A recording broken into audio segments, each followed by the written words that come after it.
U.S. Navy officials issue a stunning statement that the Navy is developing new policies to make it easier for pilots and other military personnel to file official reports about encounters with unexplained aerial phenomenon, otherwise known as UFOs. And what's behind this dramatic announcement, and is it related to the UFO videos which were made public at the end of 2017?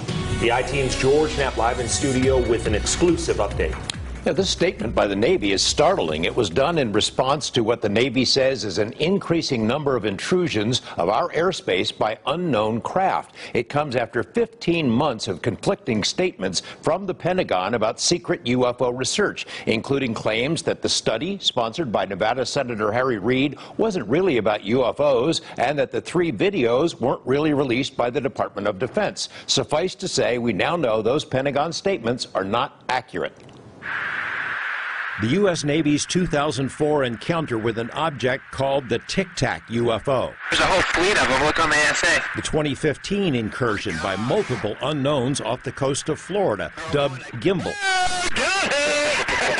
And a zippy craft aptly known as Go Fast. 2 of these 3 videos were made public in December 2017, released simultaneously by the New York Times and the To the Stars Academy. The provenance of the videos has been disputed ever since. The videos were released by the Department of Defense. The Department of Defense made the decision to release them. Someone gave it a green light. Absolutely. And it wasn't me.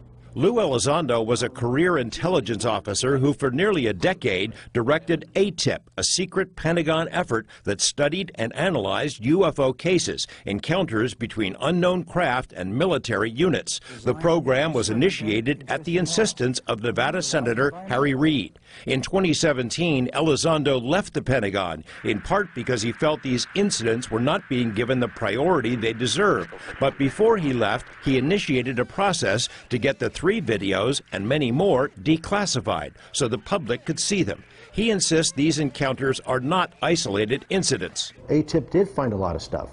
This wasn't just a one-off looking at the Nimitz incident. There were many, many incidents we looked at, and we looked at them on a continuing basis. Pentagon spokespersons have been fuzzy about the legitimacy of the videos, and critics have pounced on the ambiguity. But the I-Team has now obtained part of the paper trail. This is a DD-1910, the final step in a multi-step process issued by the Department of Defense Office of Pre-Publication and Security Review. The request specifies the 3 videos, Go Fast, Gimbal, and FLIR, which was the original name for Tic Tac. Some personal information has been redacted, but the document shows authorization for release was granted on August 24, 2017.